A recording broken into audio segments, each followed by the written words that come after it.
What's up, YouTube fans? Today we're going to take a look at the Maketoys Contactshot, their version of a Masterpiece Target Master Pointblank. So this figure is actually a little bit older. This is from 2016. I recently got a hold of this as kind of a bulk buy of a bunch of Headmasters and Target Masters together. And I don't have the box, so unfortunately that image you saw up front of the box is just a stock image I found. But I did get all of the accessories with this guy, so he's pretty cool. Let's take a look at the robot first. You can see pretty good looking. The stock head is this black with the two antenna, and then he's got the silver face with the metallic blue eyes. That looks really nice. You have metallic silver behind a translucent plastic, and then this is actually a repro label. There's quite a few repro labels on here, so I'll just point those out now. These on the arms, both sides, the crotch plate there, the middle here, the wings, or the whatever you want to call these, fins, and then a little bit here on the inside of the leg. And obviously these Autobot logos here are going to be repo labels. On the side you do have this flame. That is how he comes. And I believe that foot on the bottom is also a repro label right here. Here's the back, relatively clean, not much there. It does clean up nicely, and then this canopy just kind of sits right there. So overall, pretty good looking bot mode. So Contactshot does come with quite a few accessories. So first off, you get his Target Master here in gun mode, and it has a rail system for getting it into the hand. It's really nice. I like that rail. They should use this more often on more figures. I saw that recently. I can't remember where I saw that, but one of the figures I looked at recently had that rail system. Next you get this, which ends up being the engine block in vehicle mode. Turns into this gun. You can take this off if you prefer, and this can actually mount onto here. So you want to make him look more like a gun or a more menacing gun, you can do that. This back here, and then you can either take this, and there's a slot there that's going to mount on this tab on the side of the arm. That looks really nice. Or if you'd prefer, you can store it on his back. You open up this little tab here, come to the back, and it's going to basically peg in or latch in to the back there. And you can have it as like a little backpack piece. Pretty cool. I prefer it on the arm, but it's nice that you have the option if you prefer to display it that way. You also get some alternate faces. So here is one of them. This is basically the same face with blue eyes, but with yelling. And in order to change that out, you basically are going to lift up on the helmet here and then pull off the face, then grab the next face, and you can see there's a little tab there. The tab's going to fit into, the back there. And this one's, kind of loose. You kind of have to hold it and then grab the helmet and just slide that back on over the top of it. So there's the standard head and face. So you can take a look at how that looks. And there's the alternate head and face. And for me personally, I like the original head, but nice to have that option if you prefer a slightly different look. All right, now let's go over Contactshot's articulations. The head is in a ball joint. You get some really nice movement. The head goes side to side, goes up to there, down to there, really far down, and then rotates all the way around, and it's nice and tight. All the joints seem to be pretty tight on this copy. You have an articulation up and down here on the shoulder cover, the shoulder pad, so you can get it rotated back. So if you wanted a different look, you could actually go for that. You could have it like that, or you could have it rotated back. Whatever you like, but me personally, I just leave it alone. And just to show you what's underneath, this is the joint you have. So it rotates on this ball all the way around. It has a butterfly joint in and out. Goes up to there. If you get this shoulder out of the way, and let's put this back, you can get the shoulder all the way up to there. So, and if you undo this and just do it on the wrong way, you can get it folded downwards like this, but I don't think you want that. It's really more for transformation. but a lot of movement in that shoulder there. Rotation at the bicep, right here. You have a double jointed elbow, so there's a bend here, and there's a bend here. It does get in its own way, but it gets you well past 90 degrees. And it's on screws, so if you do end up getting loose, you can go in there and tighten those screws. The hand is on a rotation there at the wrist, and the fingers are a single pin. They are sculpted on the outside, but not sculpted on the inside. But most of these guys are not individual articulated hands anyways. You have a rotation at the waist, really nice and tight, and you have an ab crunch that gets you up to there. So utilizing the two, you can get him into some pretty cool poses because of that way it's done. You can see there's a little panel there for the back. So that's nice, included waist articulation. You have two hip skirts on the side and on the front, so the leg goes up to there on a ratchet joint, back to there on a ratchet joint, out to the side on a ratchet joint. Rare that you see all three have a ratchet, so that's nice. You have a ratchet in the thigh rotation, which I have never seen, actually. I don't remember ever seeing one. That's kind of unique. You can also move this hip skirt up if you feel like it. Although it doesn't seem to get in the way of anything, you can move that out of the way. So that's a nice little feature there. You have a single jointed knee, gets you past 90 degrees, or I guess exactly 90 degrees. The ankle can kind of move back and forth in here, but you can also tilt on that joint. You can get a pretty far tilt. You can go up to there and backwards the other direction too. And you can get toe tilt forward and backwards. So plenty of movement there on the ankles. And for a quick comparison, there is Contactshot next to his rival from the Headmasters cartoon, Cyclonus, one of his rivals. And then also next to MP44 for a scale. You can see it's pretty much similar size as the Masterpiece Optimus, maybe a little bit shorter. His ears come up a little bit shorter, but fits in nicely with the Masterpiece collection. All right, now let's get this guy transformed into his vehicle mode, and pretty interesting transformation. Let's go ahead and take this gun off and set that aside. We're going to be using this again in the vehicle mode. Go ahead and take this off. We're going to transform this guy now. So unpeg the legs from the arms there, and then just fold those down. Go to the back here, unpeg this handle. Rotate that to the side, like that. Take this gun barrel that's going to fold upwards, and then take this top of the barrel and fold that down and peg it into there. And that's all going to sit on his backpack. Rotate his head around, and there it is. You can see it up close. He does have the repro labels here on the knees and on the chest. That looks really nice, I think. I believe his name is Peacemaker, and they call him Target Warrior, but whatever. Nice looking guy. We're going to take a look at it again when we get to vehicle mode. We'll set him aside here for now. He does stand up just fine. Alright, now let's come to Contactshot here. And I will start off with the arms, so that's probably the easiest part of the whole entire thing. So come to here. We're going to collapse the arms down. Both sides. Fold these downwards.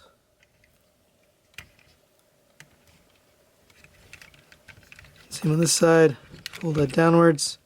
And just leave those there for now. We'll take care of that in just a little bit. Right. Come to the back here. Open up this panel here. I'll give you access to in here. And this is probably the trickiest part of the entire thing because there's a couple different flipping pieces here. But go ahead and fold this backwards. You know, unpeg this from here. There's two tabs holding these two in. Fold that down. Come to the back here. You're going to rotate this 270 degrees. So basically down to there like this. Come to the front. Fold his head down. And it's going to fit inside that cavity. You can see that. And then just fold this back over. So his head's going to sit down in there. I think you can actually turn it the other way. It doesn't end up showing up in either mode, but it doesn't matter. If you want to, you can turn it around and hide his face. Right?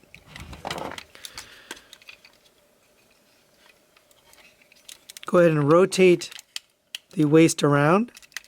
This is on a ratchet, actually. I didn't notice that before. It was much tighter, probably because I was rotating. Yeah, that's interesting. So this is on a ratchet, but anyway, rotate that around like that, so it faces the back. Come and take this and straighten that up. You can see that's going to make the front of the vehicle. You're going to take these pieces, rotate the arms to the back, and rotate these pieces to the front. And remember, make sure you unfold these shoulder pieces. Right. Now we can set these into into place, and you can see there's a slot inside the wheel that's going to fit inside here. So you get those tabbed in on both sides, and that's what the front should look like. Go ahead and take these arms, and there's a panel here, and it's got a little nub to stop it, so you just sort of lift it up with just a hair and then rotate it, and it should lock in on the other side right there. All right, once you get that locked in, you saw there's a tab right there.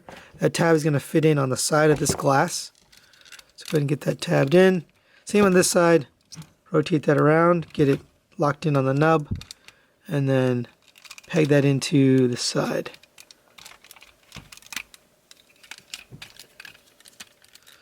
So now we have that squared away. You can take this, fold this down, and that's going to sit in here. This will probably come out again several times, so just leave it there for now, and we may have to adjust that later. But the legs are the next part that we got to take care of. So go ahead and open up this panel here, fold this up, take this panel, and we're going to just fold this away for now to give yourself a little space. In here, we're going to slide this blue piece out. So basically the wheel's going up that way. And you'll see there's a little indentation for the wheel on that blue piece. So get that as far as you can. Just be gentle with it though. Come to the front here, fold that down, and fold the panel all the way straight so your foot looks like this. And that's going to accordion in to here and attach onto the side of the panel there. All right. We also have to slide this in the middle of the hip, so it's got to be like that, otherwise it's not going to fit. Now that you have that, you can straighten up the leg. Just move this one out to the side for now. And we're going to fold that over, and this is going to end up all the way over here. So going to fold that over. As you're doing that, make sure you're sliding this panel all the way back. You can see there's a tab right there. That's going to fit into his crotch. So fold that over. And make sure you have everything lined up. Oh, I forgot to close this panel here. And you should be able to get that all the way down. And then you can plug this in here. Come to the front here. And you should end up with this leg underneath the front of this canopy here. Go ahead and take this piece. This piece is going to slide in here. And on the inside, there's another tab right there. So just slide those two in. So you should have something like that. And then come to the back here, and this is going to close down on here. Now, you don't have to close that all the way just yet because it might pop out again. So go ahead and take this panel, and this is going to tab in right here and close that up. So that's basically one leg done. So same on this side. Go ahead and fold this down, open this up, fold his foot inside, and just leave that panel down like this. Open up this panel, open up that panel. Slide the leg out. This blue piece should be sliding out until basically it makes flush with this piece here. And at the same time, go ahead and slide this leg outwards like this on the hip. All right, next we're going to take this foot and kind of push this down so it meets up there and pegs into the side down here. And now we're ready to fold this in, so go ahead and fold this over Slide this panel back so it meets up there. And again, this should end up over here.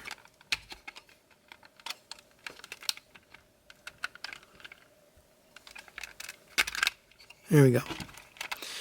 Alright, so now we can start fixing some things. So first, let's take care of this front piece here. And so this should just slide into the front of the car. That one went pretty easy. This one already came out, so I'll fix that.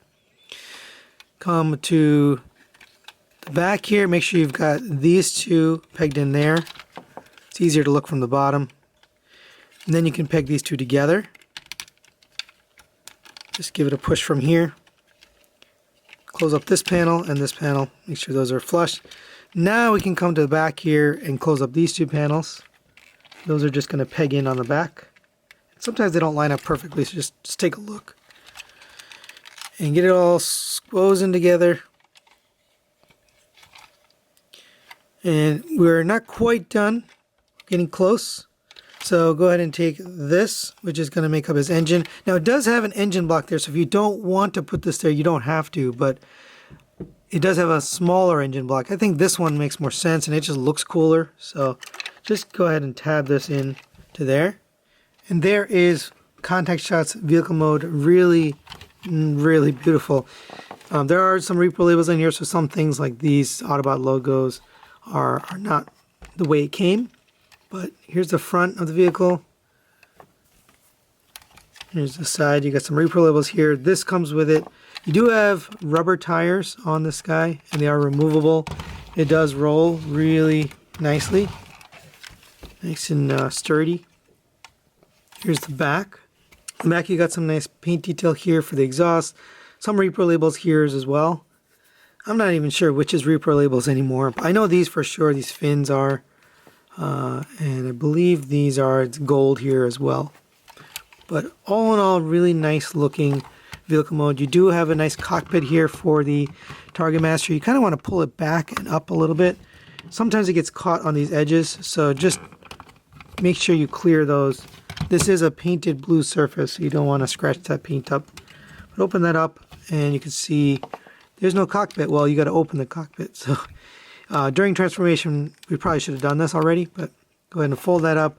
Use a spudger to get this one kind of folded up. You can see there's a nice heads-up display with a steering wheel and, you know, a clear translucent orange piece there, and that looks really good. Go ahead and take your Target Master, fold his knees so that he's sitting like this, and then his arms so he can be steering. And just get him positioned properly. And once you have him like that, then we're going to get him in here. He's going to sit on this ridge here. And then go ahead and push the steering wheel down, and you can kind of get those hands situated around the steering wheel. It doesn't fit perfectly, but you can sort of get it. There you go. And then go ahead and take this and close that down. Again, make sure you clear everything here. And it does actually peg in on the back and on the front here. So get that pegged in. And there you go. There he is riding inside of there. You can see him in there. That looks really cool. All in all, a really nice looking vehicle mode. One other hidden little feature here on the car mode is these little blasters that actually make up the back of the heels, but you can lift those up, and now he's got those little guns shooting out, or whatever you want to believe they are. I think they look like guns. Pretty cool little feature. And for a quick size comparison, I don't really have a relevant vehicle here, but there it is next to the Transform Element Nemesis Prime. And he is bigger in every, he's longer, he's wider, he's just not taller. He's a nice sleek vehicle. But these Headmaster vehicles were always bigger, and that's actually a reason why I didn't collect these. I know that's a little strange, but I just never liked that the vehicles are so much bigger than normal vehicles. I get that it's the Headmaster, the Target Master, or the Headmaster gimmick that makes them make it this big. But just as a kid, I don't know why, I just never liked it. But there you go for a scale. So final thoughts on Maketoys Contactshot. Let's start with the positives. I think it's a really good looking bot overall in both vehicle mode and robot mode. Just attractive to the eye. It's got some really nice articulation, a lot more than I was expecting for a big guy like this. Usually on these Target Masters, these Headmaster type of characters, they don't have the best. This one is really actually one of the better ones I've seen. You also get some nice accessories. These guns are really nice. The alternate faces and the head sculpts are all work out. They're good, useful accessories. Negatives wise, there are some difficulties with getting him transformed. There's a couple of panels that have to slide. There's also a lot of pin joints, which right now don't have an issue, but I worry over time pin joints will loosen up. There's no way to tighten them, and that's kind of a hardware they don't love to use, especially in shoulders, right? Because over time the shoulders get loose and then it won't hold up the weapons. Right now he's still holding up the weapons just fine, but over time that's going to be an issue, and then eventually they'll start drooping, and I don't love that. But that's really it. Not a lot of negatives. I really love this guy. If you can find him, it's hard to find now, but if you can find him for a reasonable price, then definitely pick him up. I think he's a great addition to a G1 collection, especially if you're into the Headmasters or the Target Masters series, then you're going to like this guy. So that's really it for today. Thanks for watching, and we'll see you next time.